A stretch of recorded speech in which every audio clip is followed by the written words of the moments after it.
हे दोस्तों, पैसे तो हर कोई चाहता है, पर उसे संभाले कैसे और बढ़ाए कैसे ये बहुत से लोगों को पता ही नहीं होता। तो आज मैं आपको साइकोलॉजी ऑफ मनी इस बुक की समरी लाई हूँ। एक रिपोर्ट के अकॉर्डिंग 2014 में अमेरिका में 28 लाख से भी ज़्यादा लोगों की मौत हुई थी।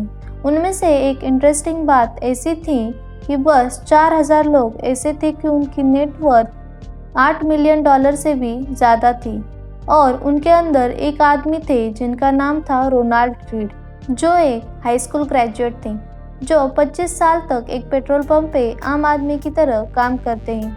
38 साल की उम्र में वो $12,000 का एक घर खरीदते हैं और पूरी ज़िंदगी उसी घर में रहते हैं। बाद में वो वॉचमैन की नौकरी करते हैं और लकड़ी काटना तो उनका एक खास शौक था। 50 साल की उम्र में जब उनकी पत्नी का देहांत होता है तो वे वहाँ पे दूसरी शादी नहीं करते और अपने स्टेपसन के साथ उसी घर में रहते हैं। कभी वो वॉचमैन की नौकरी करते हैं या फिर लकड़ी काटते हैं और इसी तरह बिल्कुल आम आदमी की तरह वो जिंदगी जीते हैं। लेकिन 92 साल की उम्र में जब इस आम आदमी रोनाल्ड जेम्स रीड की डेथ होती है तो पता चलता है कि उन्होंने अपने पीछे $8 मिलियन यानी कि 50 से 60 करोड़ तक का नेटवर्थ है, जो पैसा वे अपने पीछे छोड़ गए हैं। और मरने से पहले उन्होंने वसीयतनामा भी बना के रखा था, जिसमें लिखा हुआ था कि मेरे मरने के बाद उसकी दौलत से $2 मिलियन उसके सौतेले बेटे और दूसरे दोस्तों को दिया जाए और बाकी $4.8 मिलियन एक हॉस्पिटल और $1.2 मिलियन एक लाइब्रेरी को दिया जाए। और इस तरह से इस आम आदमी के पास कोई भी डिग्री नहीं थी, कोई भी बड़ी नौकरी नहीं थी, उनका कोई भी बड़ा बिजनेस नहीं था, फिर भी उन्होंने करोड़ों रुपए बना लिए और मरने के बाद वसीयतनामे के अनुसार जो उसने दान किया वो दान इतिहास में बहुत बड़े दानवीर रूप में दर्ज हुआ। अब ऐसा कैसे हुआ? कैसे इस आम आदमी ने करोड़ों रुपए जमा किए? उसकी कोई लॉटरी लगी थी या कुछ और? तो ये सब हमारी साइकोलॉजी पर डिपेंड होता है। इसी तरह द साइकोलॉजी ऑफ मनी इस बुक में ऑथर हमें पहला पॉइंट बताते हैं कि true wealth is what you don't see. एक अमीर आदमी की हम लग्जरी कार, बंगलो देखते हैं, पर उस घर का लोन, EMI, उसकी स्ट्रेस भरी लाइफ ये हमें नहीं दिखता।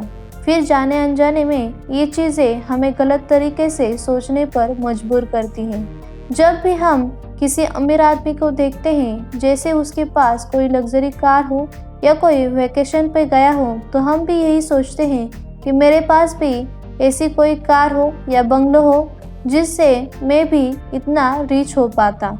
लोगों के मन में एक परसेप्शन बैठ गया है कि अमीर मतलब आपके पास दिखाने के लिए कुछ ना कुछ होना चाहिए, लेकिन रियलिटी में एक्चुअल वेल्थ वो होती है जिससे हम आज़ादी की ज़िंदगी जी सकते हैं। आज के टाइम में सबसे बड़ी और सबसे इम्पोर्टेंट जो चीज़ है वो है हमारा टाइम। आजकल हम देखते हैं कि लोगों के पास बहुत पैसे होते हैं, पर उसे एंजॉय करने के लिए उनके पास टाइम ही नहीं होता। तो क्या फ़ायदा हुआ इतने पैसों का? सो ऑथर यहाँ हमें बताते हैं कि दूसरों को दिखाने के लिए खर्चा करना मतलब लग्जरी कार्स, बंगलो लेना मतलब गरीब होने के लिए यही सबसे फास्टेस्ट वे है। नेक्स्ट पॉइंट आता है यू पे अ प्राइस फॉर एवरीथिंग। मैं एक एग्जांपल देती हूँ। मान लो आपको एक न्यू लग्जरी ब्रांडेड कार खरीदनी है और उसका प्राइस है 13 लाख रुपए। तो इसे खरीदने के लिए मैं आपको 3 ऑप्शंस देती हूँ। पहला ऑप्शन है आप पूरे के पूरे पैसे पे कर दो और कार खरीद लो, और दूसरा ऑप्शन देती हूँ कि उससे चीपर क्वालिटी की कार खरीद लो, और आपके पास तीसरा ऑप्शन है कि आप दूसरे किसी अमीर आदमी की कार चुरा लो। पर मैं बताती हूँ कि आप तीसरा ऑप्शन चुनने में थोड़ा डर जाओगे और उसमें होने वाली प्रॉब्लम्स आपको बहुत महंगी पड़ेगी।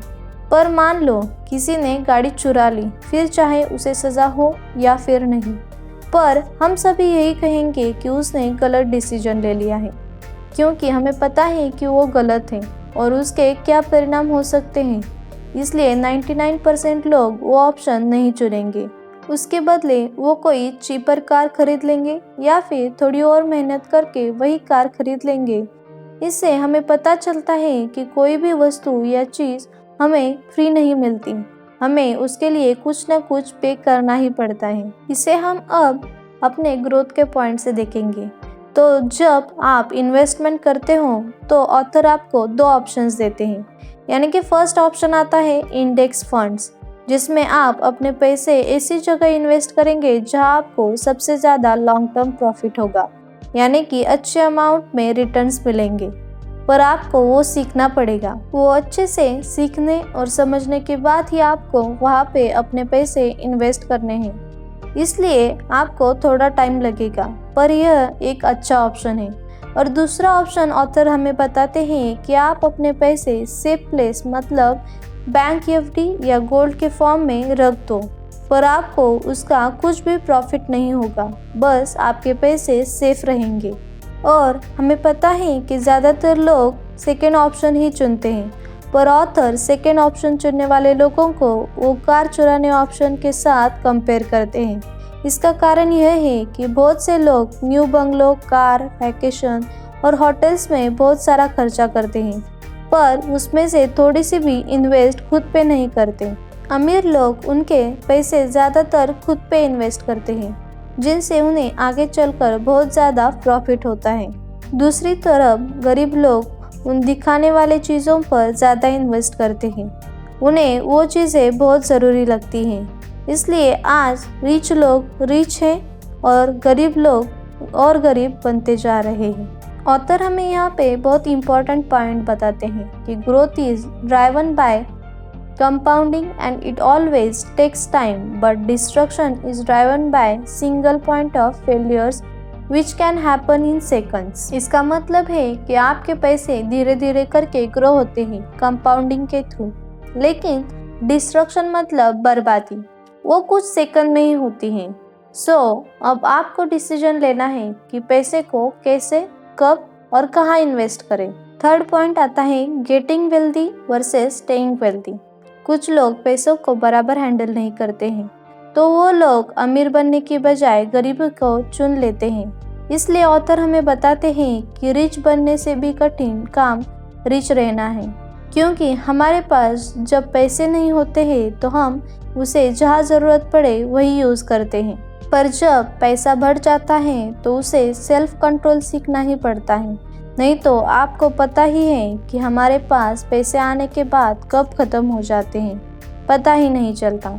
इसलिए ऑथर ने गेटिंग वेल्दी के बजाय स्टेइंग वेल्दी को अपना इम्पोर्टेंस दिया है। और अब आपको भी पता चल चुका होगा कि दोनों में से क्या ज़्यादा इम्पोर्टेंट है, इसलिए आपको हमेशा एक सर्वाइवल माइंडसेट रखना ज़रूरी है। इसलिए आपको 3 चीज़ों की ज़रूरत होती है।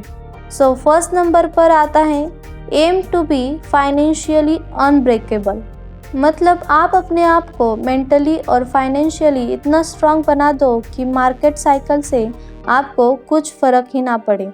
जब आप रियल इस्टेट या गोल्ड में इन्वेस्ट करते हैं तो आपको पता है कि इसमें मार्केट साइकिल्स होते हैं और इसका भी प्राइस कम ज़्यादा होता रहता है, और जब प्राइस गिरता है तो हम उसे बेचते नहीं हैं बल्कि हम और ज़्यादा खरीदते हैं। उसी तरह हमें यही लॉजिक यूज़ करना चाहिए।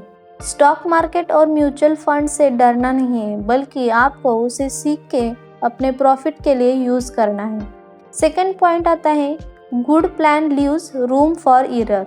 इसके बारे में ऑथर हमें बताते हैं कि आप जब भी कोई प्लानिंग करो तो उसमें इस बात पर भी गौर करो कि यदि वो इन्वेस्टमेंट आपने किए हुए प्लान के मुताबिक नहीं हुई तो आप क्या करोगे, मतलब सिंपल भाषा में कहे तो आपका प्लान बी क्या होगा। थर्ड पॉइंट है be optimistic about the future but paranoid about the obstacles to success. आपको अपने फ्यूचर को लेके ऑलवेज ऑप्टिमिस्टिक और पॉजिटिव रहना चाहिए। उसके साथ ही आपको अपनी करंट सक्सेस को लेकर अलर्ट और सावधान रहना चाहिए कि आप जिस डायरेक्शन पर चल रहे हो उसमें कोई खतरा तो नहीं है, वो आपको कोई प्रॉब्लम तो नहीं क्रिएट करेगा।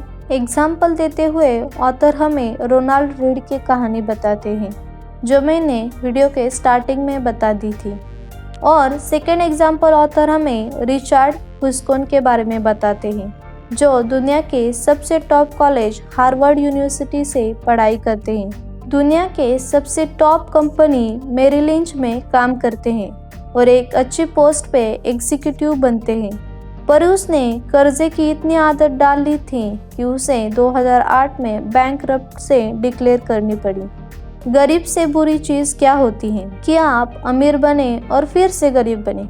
इसलिए आपको मनी मैनेजमेंट सीखना बहुत ज़रूरी है, जिसमें आप भी रोनाल्ड रीड की तरह ही अमीर बन सकते हैं और उसके साथ ही अमीर रह भी सकते हैं।